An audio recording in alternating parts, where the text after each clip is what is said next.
방세 시간입니다.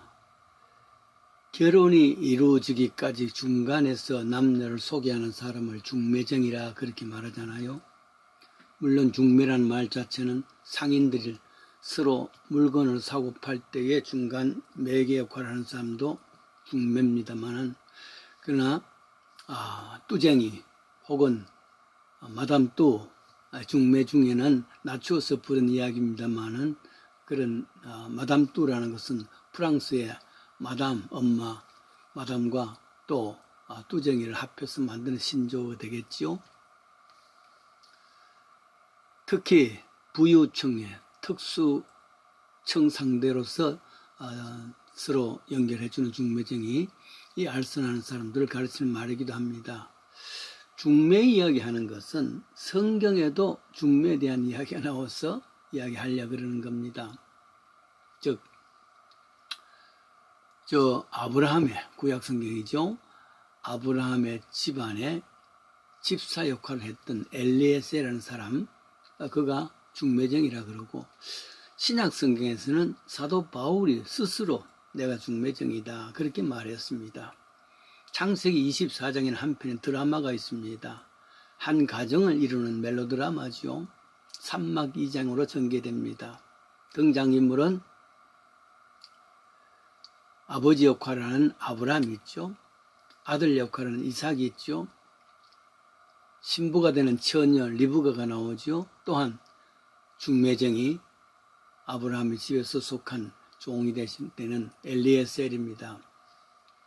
아버지 아브라함이 나이가 많아서, 물론 100세가 되어서 아이를 낳았으니까 아마 지금쯤 120 가까이 115 이상이 되겠죠. 걱정이 뭐냐 그러면은, 이 아들을 결혼을 시켜야 되겠는데, 물론 주위에도 아름다운 처녀들이 많이 있었습니다. 신부감이. 그러나 아브라함의 생각은 가능한 한 같은 민족에게 시집을 보내기를, 장가를 보내기를 원했었죠. 그 주위에는 전부 이민족들입니다. 따라서 자기가 출발해 나왔던 하란, 우르 지방이죠. 지금 살고 있는 팔레스타인에서는 꽤 거리가 멉니다. 그래서 충직한 집사인 엘리에셀에게 부탁을 합니다. 떠나온 고향 하란으로 가서 거기서 처녀를 물색해 다오. 충실한 이 집사 엘리에셀은 아마도 한 달 이상 걸렸을 겁니다. 800km쯤 되니까 말이죠.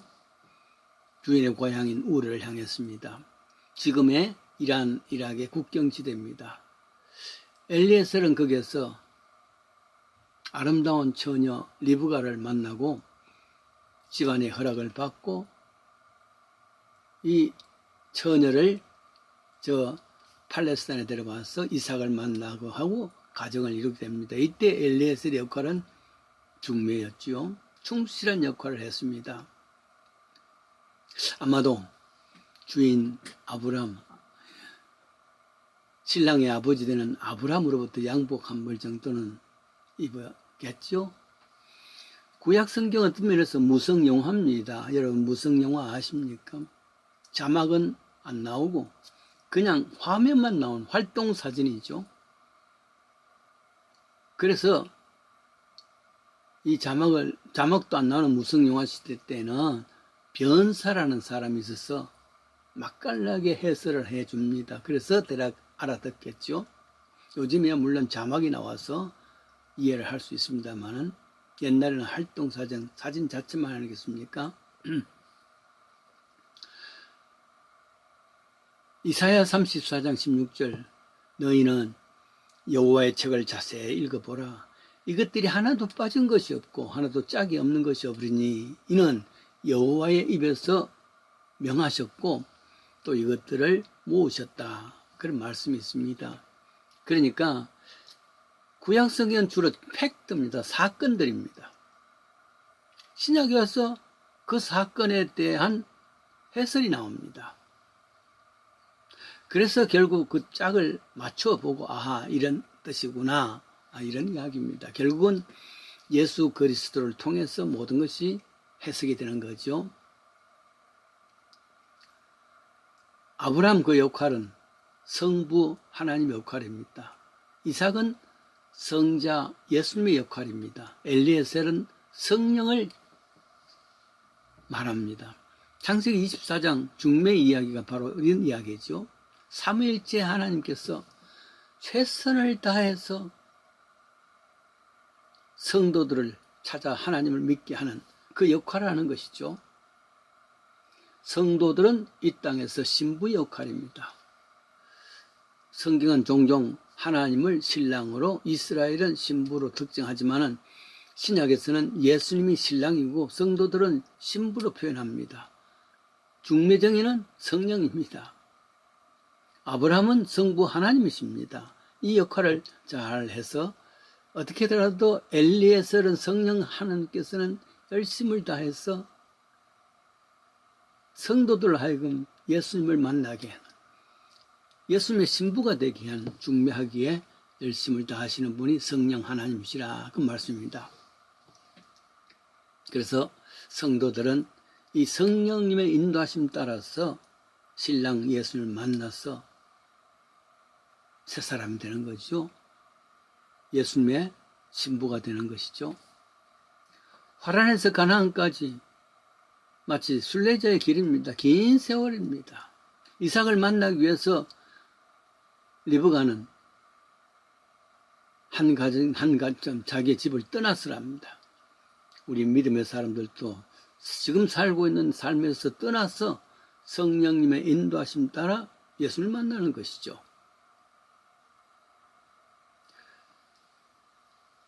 고향을 떠날 때 리브가는 아마도 앞으로 어떻게 될지 몰랍니다. 그러나 전적으로 물설고 또 산이 춥고 또 사막을 건너고 도둑도 만나고 오직 그때마다 집사일을 하는 엘리에셀에게 따라 목적지인 신랑인 이삭에게 가는 것 아니겠습니까? 똑같이 우리 인생도 참 어떻게 될지 모르는 미래에 대해서 신부 신랑 되시는 예수를 만나기 위해서 성령님의 인도하심 따라 살아가는 것이죠. 에베소서 4장 13절입니다. 우리가 하나님의 아들을 믿는 것과 아는 일에 하나가 되어서 온전한 사람을 이루가 그리스도의 장성한 분량까지 충만한 데까지, 그러니까 그만큼 자라야 된다는 말이죠.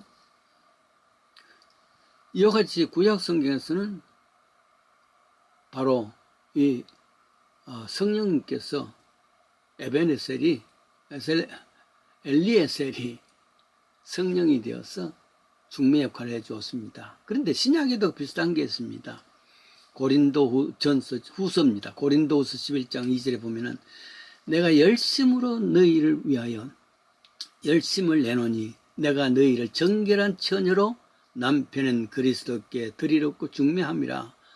전도자 바울은 스스로가 역할이 중매정이라 자처를 했습니다.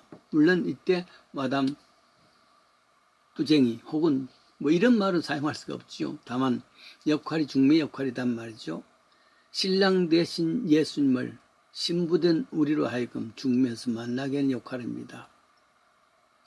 이 역할을 위해서 얼마나 많은 고난을 당한지 모릅니다. 고린도서 6장 4절에 보면 오직 모든 일에 하나님의 일꾼임을 자천하여 많은 견딤과 궁핍과 고난과 매맞음과 갇힘과 요란함과 수고로움과 자지 못함과 먹지 못함과 이런 모든 것이 다 뭐냐 그러면 목적이 확실한 것이 있는데 그것은 중매로 우리로 하여금 예수님 신랑 되신 예수님 만나게 하기 위한 것이라 그렇게 표현했습니다. 그래요. 이 바울의 역할, 중매쟁이 역할은 우리 믿는 모든 사람들의 역할이기도 합니다. 예수님을 신랑으로 맞이한 우리는 다른 세상에 있는 많은 사람들, 그분들을 신부로 생각하고 신랑 되신 예수님께 모시고 오는 것, 그게 정도입니다. 이거는 할 수도 있고 아니할 수가 있다는 것이 아니라 누구든지 이 일은 해야 되는 사명입니다. 그래서 마태복음 28장 19절 제일 마지막이죠.